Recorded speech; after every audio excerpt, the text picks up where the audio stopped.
Smart 24, driving business.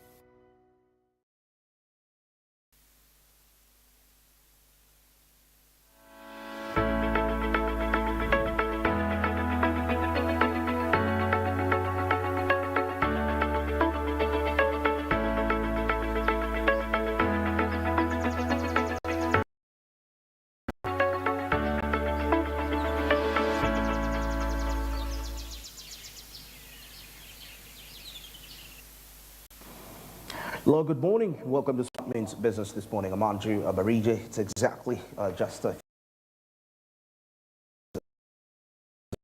join you on this very amazing day on the 23rd of October. That is 2024. Rainy, chilly bit, but of course, despite all that, those events taking place, business definitely kick-starts. This is show around town and a very appropriate, most especially and over decision. Amazing. We have something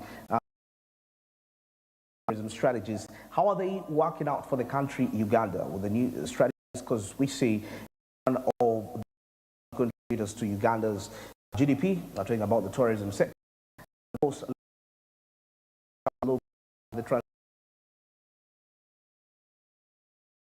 Of course, what are some of those starting to analyze the operation, companies' expectations, and what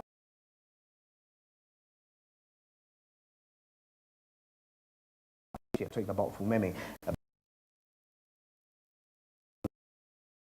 And the Caribbean, East Africa, we have a very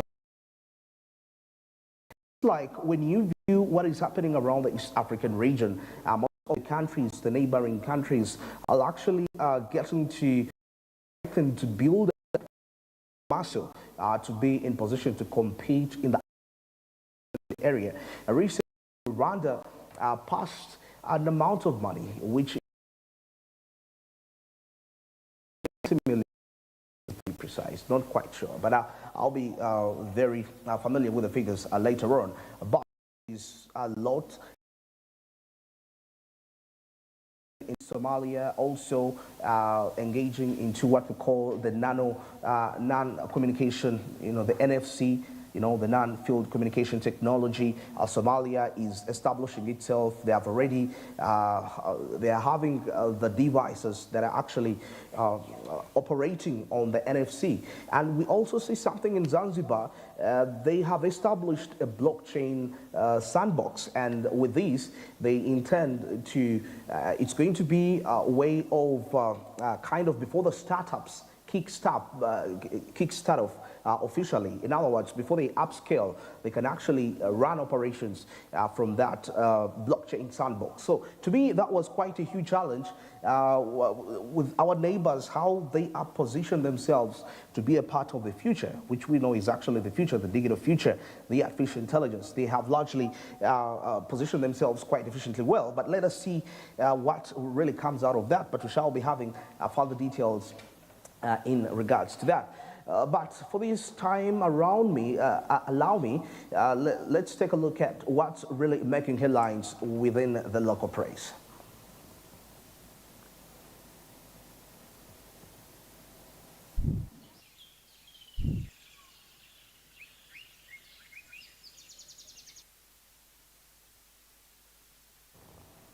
Well, kickstarting off with the Daily Monitor, of course, the tank of terror, as at least 11 people lost their lives and 20 others sustained injuries after a fuel tanker actually that overturned in Chigogwa town. This is Nasana municipality in Wakiso district. It later burst into flames. Very absurd, and rest in peace for those who were the victims. According to the witnesses, most of the 11 victims were actually attempting to siphon fuel from the tanker when it burst into flames. They were trying to actually rob the fuel from the tank, and it actually burst into flames. About 11 victims were actually affected. They died instantly. And of course, the fuel tank overturned after the driver swerved to avoid a collision with the taxi. This really largely happens. And of course, this kind of explains to you when it comes to the size of the infrastructure that we put in place despite we having the efforts to establish this infrastructure, but it should be able to actually solve such challenges, because now this, if it's trying to avoid a vehicle trying to enter another vehicle, I mean, that means it's about the size of the road in most cases. And of course, still in other stories, and what is making headlines here, we took a look at 1 in 4 adults have high blood pressure. This according to the latest health report. 1 in 4 adults have high blood pressure. Oh, so I think this is quite something for you to know, that it's important to do regular checkups.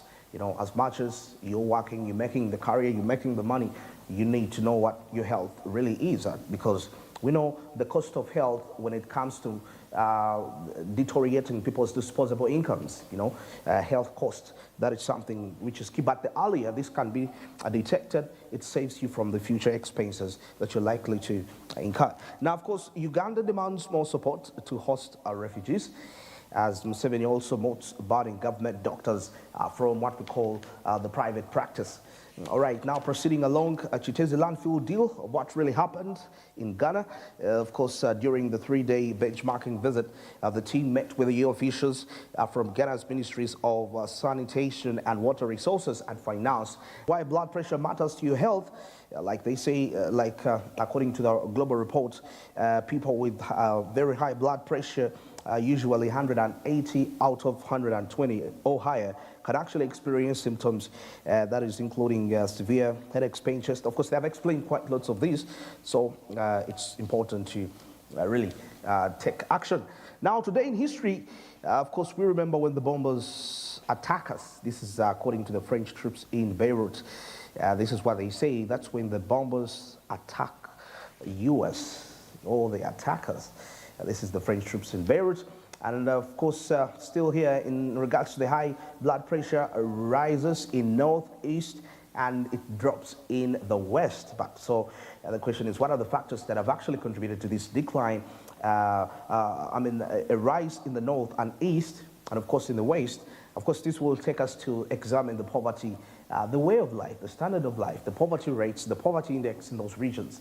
That is quite key. And northwest, the Bukedia region, seem to be really those areas that have very alarming poverty rates. Now, medical experts say what is even more worrying in Uganda is that very few people are actually aware that they have this condition of high blood pressure. That is quite absurd. And of course, a blaze here leaves Chigogwa in a state of mourning. There is a lot here that has been said about the truck that burst into flames. Of course, the fuel tanker overturned as it tried to avoid colliding, that is with a taxi that had suddenly stopped. So a very absurd, and rest in peace to those, and the condolences to those that lost their loved ones. Now, in the national news, President Museveni hints on ban of government medics from private practice. Now, the president expressed concern over the growing trend of civil servants neglecting their duties while drawing government salaries. So there is a lot of details. And of course, Kabaka here clears air on subleasing of Kazi camping site. Yes, subleasing it. So the Kabaka has actually cleared that, according to the report. And Uganda here supports, demands more support to host more refugees.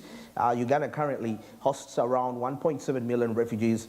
Training the country's resources as donor funding definitely declines. So more funds in that. And the minister quotes Indian investors, that is to set up plans for finished products. Yes, there is a lot. So literally, we are discussing matters to do with value addition. So finished products. And President Museveni pardons 130 prisoners. The president has at least pardoned 30 convicts, citing health and humanitarian grounds. Of course, health and humanitarian grounds, it's what has actually been cited out as why the president pardoned 130 prisoners. And of course, still proceeding, there is a lot here in regards to cancer awareness. They show us how a Kamuli lady actually beat breast cancer. Her journey through difficulty is a testament to the power of early detection. Yes, early detection, proper treatment, and unwavering support of family and community. Yes, the earlier you detect, it saves you from the future expenses that you would have actually have incurred in case you reported the situation late. Now, the late of the day here, nuclear awareness in Uganda, and of course, bridging the gap to a safer future.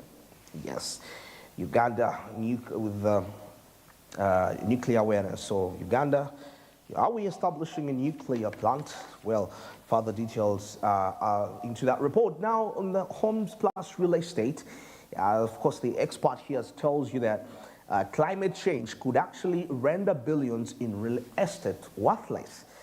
Well, it makes, according to the writer here, he says that it makes sense for property owners to plan for the introduction of powerful climate-related policies in the coming years. But of course, perhaps costlier in the short term. It is a more valuable, with a valuable approach if you observe it in the longer term. So that is something to also really think through in line with the real estate business and its response towards climate change. All right, now, of course, here they tell you around the tips of flourishing your garden and how it can be very amazing. From that line, we are into the property section. And of course, proceeding along in the regional news, we take a look at inside government plan to revive Greater Luwero's fortunes. Now, of course, the plan seeks to bridge missing gaps in the welfare of the residents who bore the brunt of the 5-year guerrilla war that brought President Museveni to power in 1986. So something also to look into. Now, how it's actually hampering trade? Well, the detailed report is entailed as you grab yourself a copy of the Daily Monitor for other. And now, of course, the Minister of Finance here says that we must create decent jobs for our youth.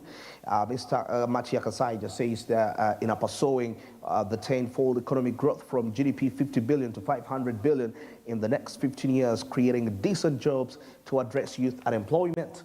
And he says these are very critical, addressing youth unemployment, something is mentioning. So it can be solved by creating decent jobs.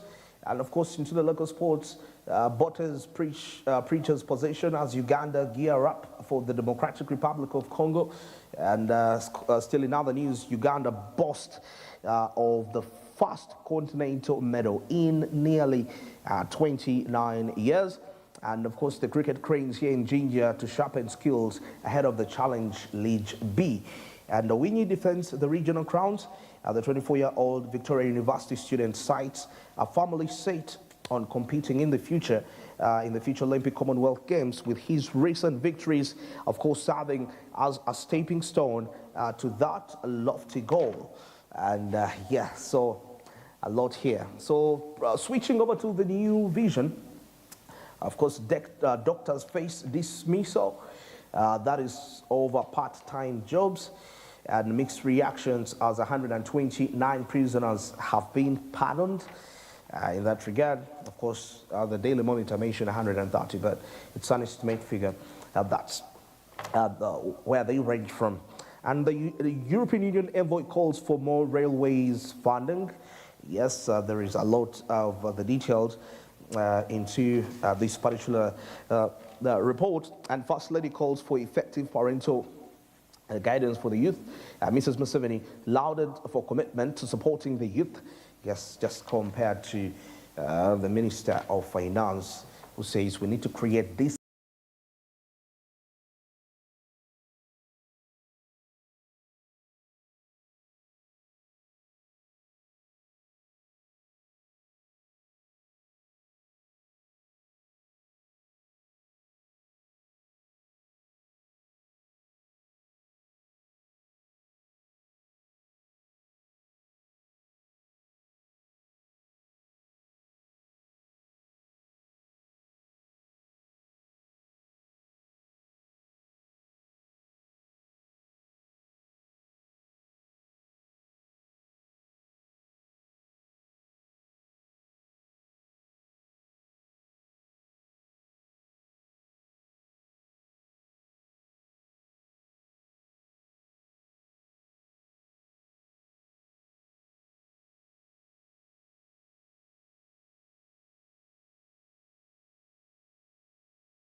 here which claims 11 lives on Bombo Road. Some residents met their death trying to siphon fuel. Yeah, very upset for that. Again, the similar reports. So the country really woke up on a tragedy following what has just transpired. All right, now there is a lot here, and from the Motor Mart, what to do before paying for a used car. There is a lot of advice that has been shared here. What you need to do before paying for a used car. We make a lot of mistakes so many times, you discover later, but they tell you can actually avoid this for that. But the details are all embedded in there. And government signs agreement to produce cooking gas. Yes, of course, the government will pay for the first fill of the cylinders with gas supplied by Global Gases Group. Of course, while the consumer will pay for any subsequent refilling. Now, Nankabira said that the subsidized cylinders will only be distributed with to the less privileged. Yeah. Now, still, as I wind up this, the Capital Markets Authority and the Uganda Securities Exchange, of course, sensitize Ugandans on investment. Remember, it's the World Investment Week, and key activities will include seminars and public lectures with university students. Yes, so all about that is entailed in the new vision. Well, it's 27 minutes to the top of the hour. That is of 8 a.m. Allow me to take a break. Of course, I'm returning with Caribbean East Africa and the international updates. Stick around.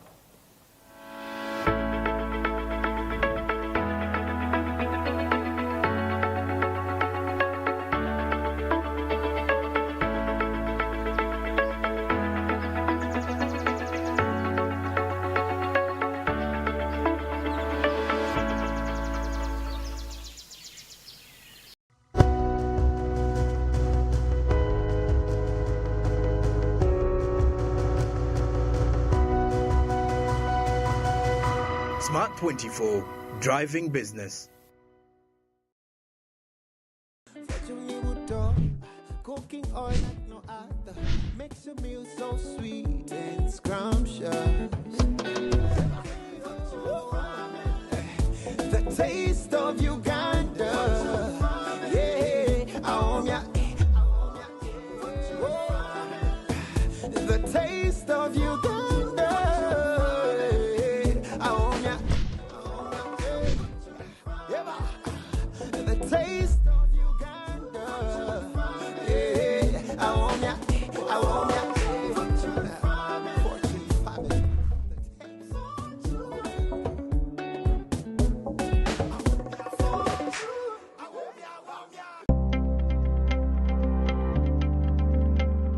Amanya gange nze Nasoro Jamida nvira mu Kalaji era nga ndi beka mbekinga amandazi, donuts ne daddies, mbadde mbekinga ne cakes era nga maze mu weeks 2 nga traininga wano nyongeddeko obukugu kubanga mbadde nyina skills ezimu ze mbadde sirina ng'okubekinga emigaati mbadde sikimanyi, mbadde simanyi kwayisinga cake, how to manage a business, manya nti ebizibu by'aba customer, how to find a market, mbadde sibimanyi byonna, nzuula nti akatale we kali, naye mbiyize mu weeks zino 2 ze mmaze nga ndi mu training eno. Waliwo mukwano gwange yali amanyi nti mbekinga era nga akola mu stroke, ye yankubira essimu ng'ali mu kuwandiika abajja okutraininga. Nankubira essimu nange ne bampandiika ne bampita n'enzija. Obubaka bwe nnyina eri projekiti ya GROW nti okututraininga tukuguse era naye tubuzaamuko ka GROW capital. Tubulamuko ka capital kubanga twetaaga okuba ne machines. Naye tetusobola kwetuusaako machines nga bizinensi zaffe tukyayingiza omutwalo gumu ewiiki.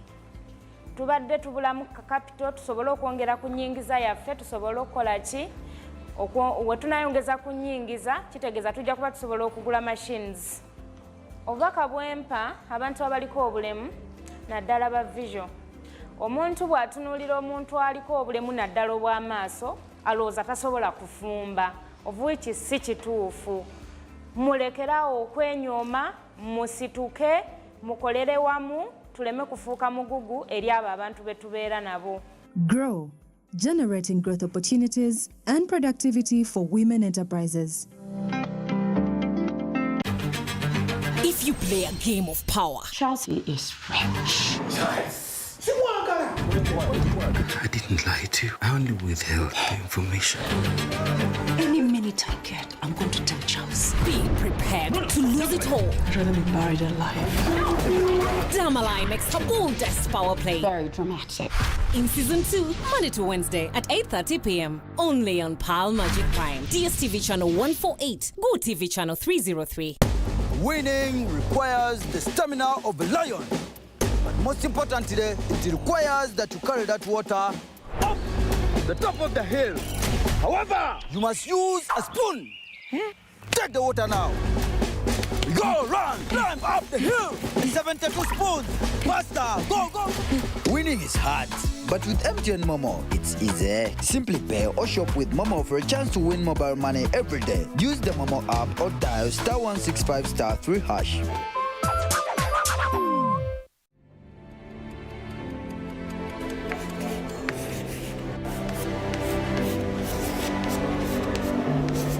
This is Jordan. When it comes to classwork, Jordan is magic. Jordan shines. Jordan makes his peers better. Jordan is a true leader. White Star Magic family. Be a leader. Be magic.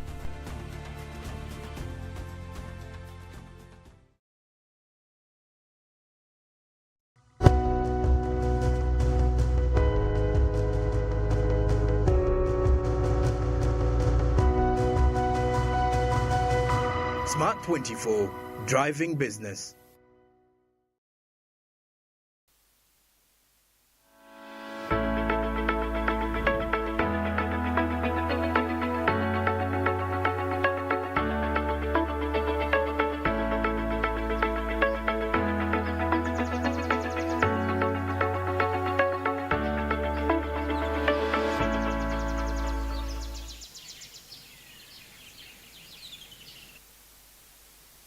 Quickly 20 minutes to the top of the hour. Smart means a business. I'm Andrew Barigi, and definitely at this point in time, we're heading into our Caribbean, East Africa, and the international updates report.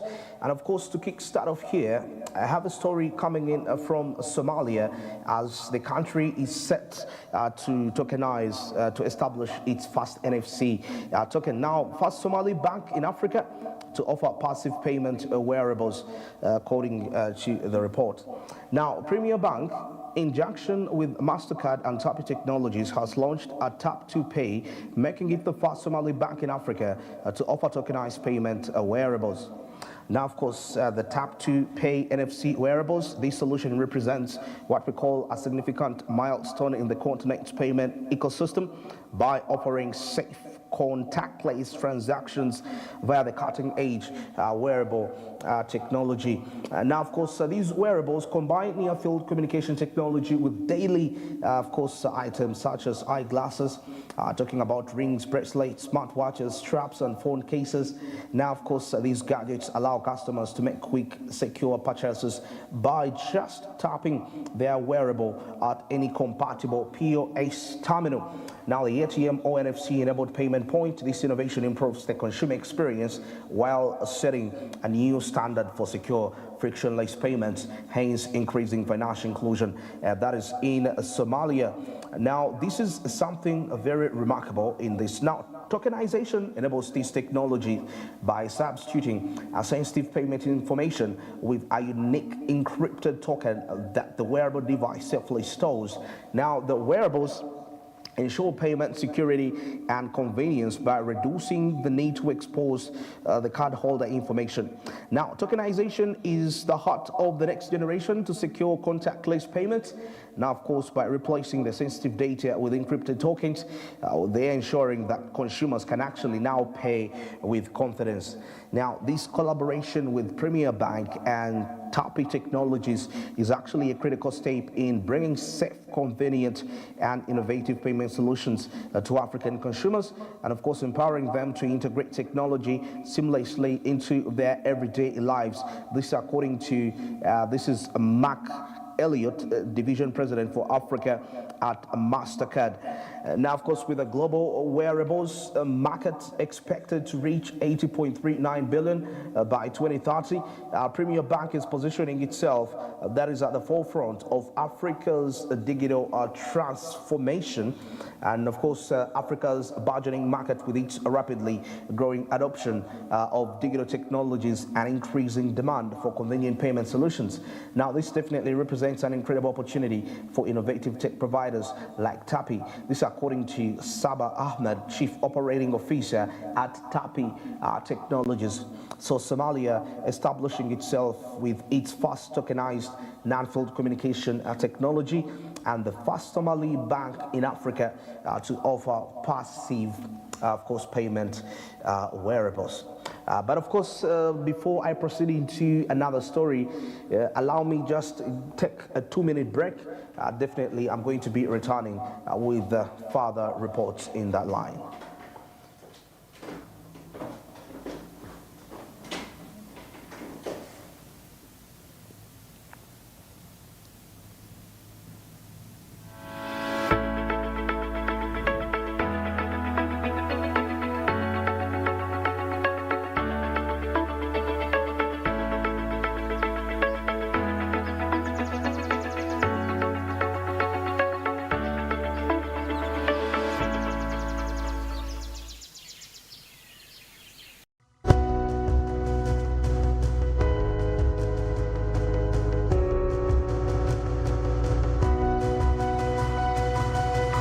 Smart 24, driving business.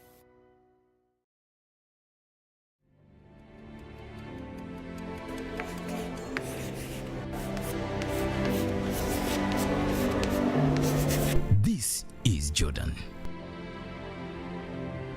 When it comes to classwork, Jordan is magic. Jordan shines. Jordan makes his peers better. Jordan is a true leader. White Star Magic family, be a leader, be magic.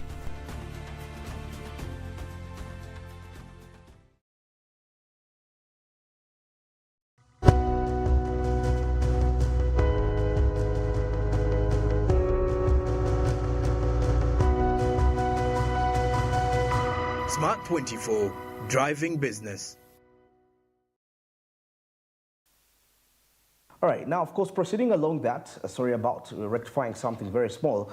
Now, away from Somalia, with establishing its first NFC technology, Zanzibar has actually also decided to embark on a similar path, but this time around not in NFC, but with the blockchain.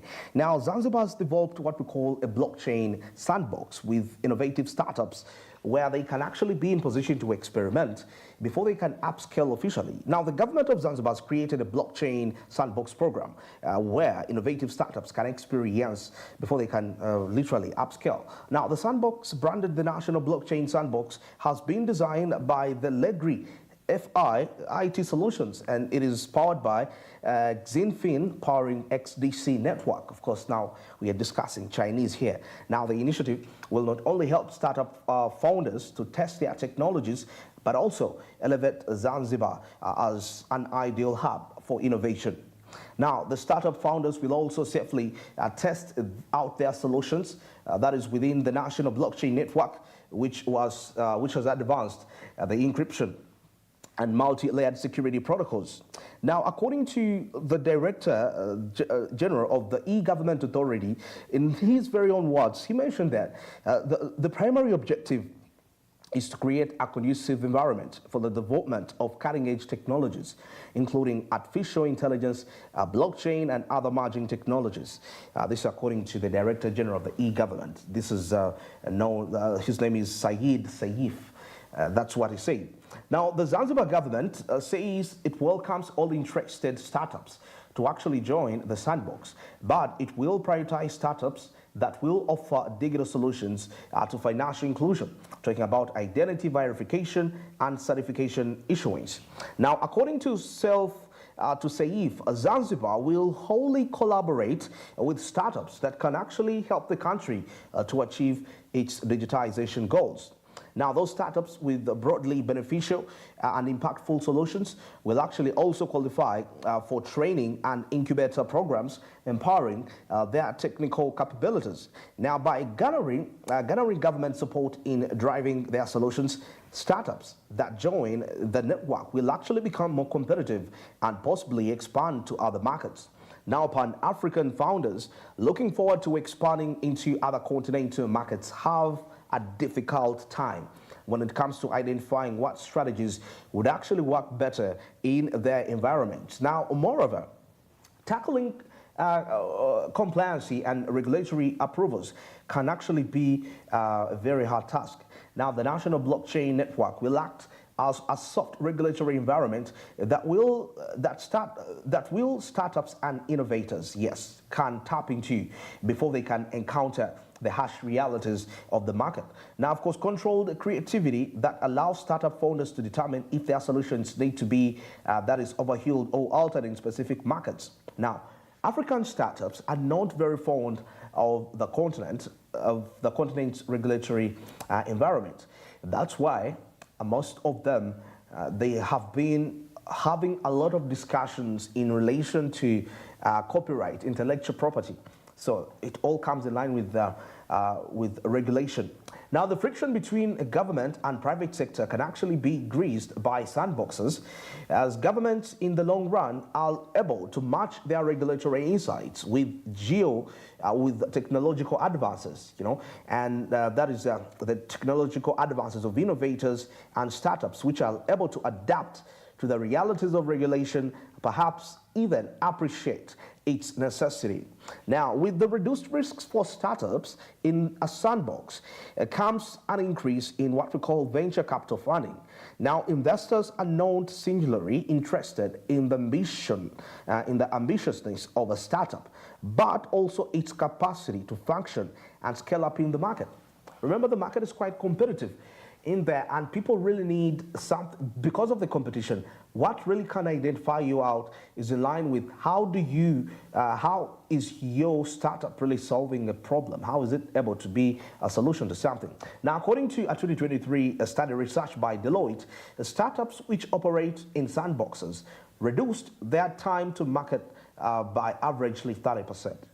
So that means when you get a chance to be to get the training from the sandbox, for you to test before you upscale, by the time you get into the real market, you are relieved of the burden by 30%. This according to a startup by Deloitte. Now, these startups are compelled to iterate their products regularly and have better survival rate in the market. Now, in August, the Bank of Tanzania was lauded by startups and other stakeholders of its commitment to reduce regulatory burdens for financial startups in the country after introducing a sandbox regulation framework for pilot innovators. So that is something out there. So innovators in Zanzibar, something already amazing for you right there as the blockchain sandbox, which is going to be very vital in relieving the market burden by 30%. This is according to a research by Deloitte. And well, that brings us to the end of the Karibu East Africa report. And now let's switch and take a look at what's really making headlines beyond the borders of East Africa.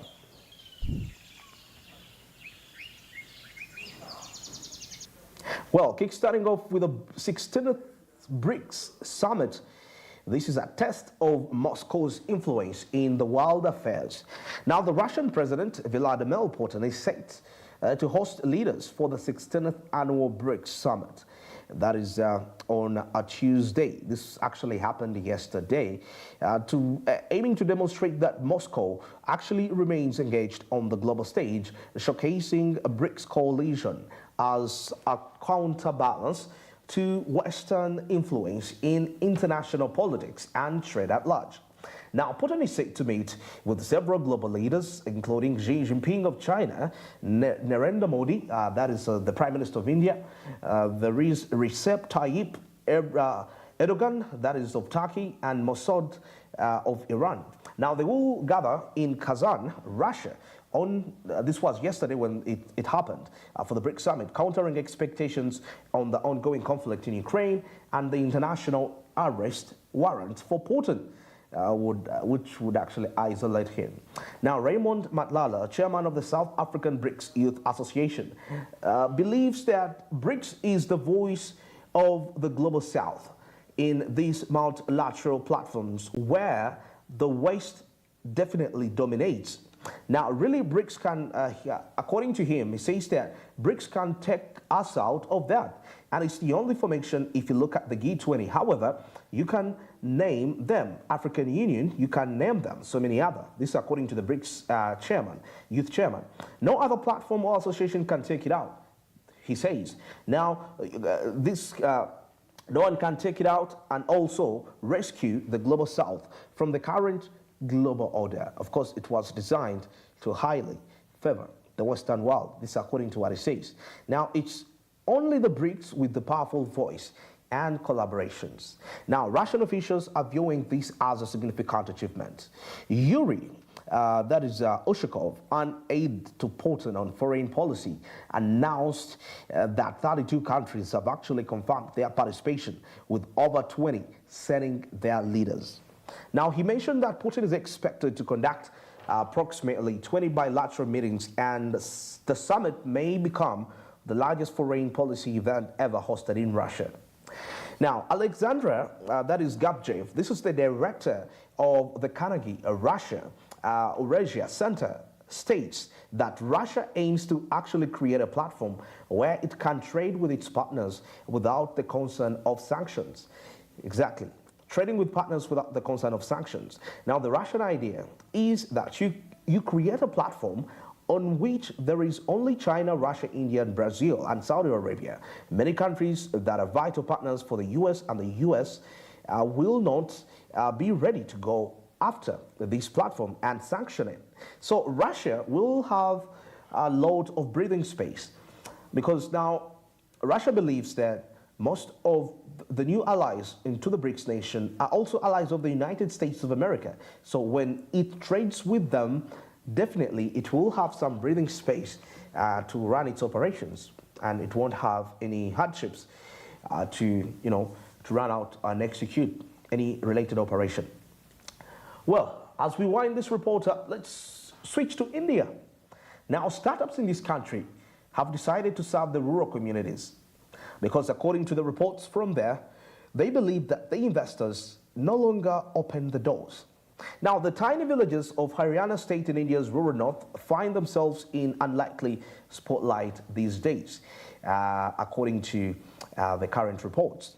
Now, farmers' homes in hamlets around the industrial town of Rohtak are suddenly in demand, of course, doubling up as movie sets. Now, alongside, that is the mourning of cows, it isn't unusual to hear a director shouting, "Lights, camera, here." Now, a new startup here called Stage, yes, a new startup called Stage has spawned a nascent film industry in this hinterland. Butter, a high-octane drama about power and injustice, is just the latest in half a dozen movies under production in this area. This is Vinay Signal, founder of Stage, told The Press. Now, Stage makes content for largely underserved provincial audiences, keeping hyper-local tests, their lecture links, and the rural culture syntax in mind. Now, this startup is actually into movie production, but they have decided to segment their market share in the rural side. So that's how they are operating. Now, there are over 9,500 different dialects in India, and Stage has identified 18 that are actually spoken by a large enough population to merit their own film industry.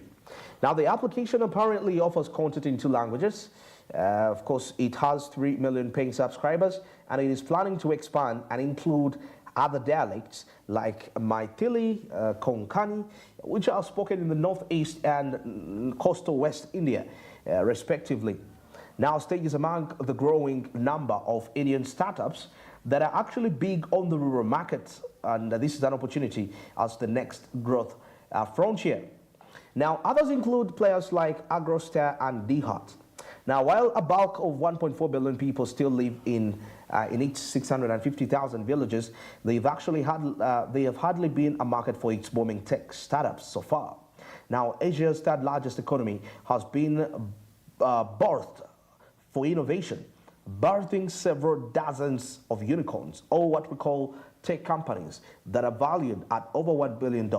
But they've all largely built for the top 10 of that is of urban Indians, according to Anand Daniel, partner at Accel Ventures, which was funded by some of the country's most successful ventures there. Now, while there has been notable expectations like online marketplace, Measure, all few farm technology players, the startup boom has largely bypassed India's villages. You know, this is what we can say.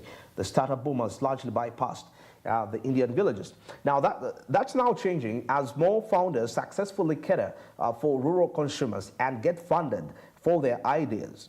Now, Accel itself is now cutting more checks to entrepreneurs, solving for the rural market, recently announcing that it will actually invest up to $1 million into the startups through its pre-seed accelerator program. Now, Unicorn India Ventures, another local VC fund, the venture capital fund, says that 50% of their investments are now in startups based in Tier 2 and Tier 3 cities.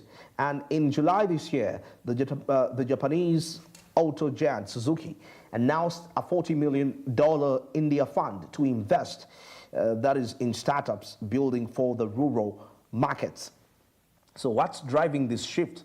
There is a big question. Now, the untapped market opportunity is large, says Mr. Daniel, and there is a growing realization among investors and founders that rural doesn't necessarily mean poor.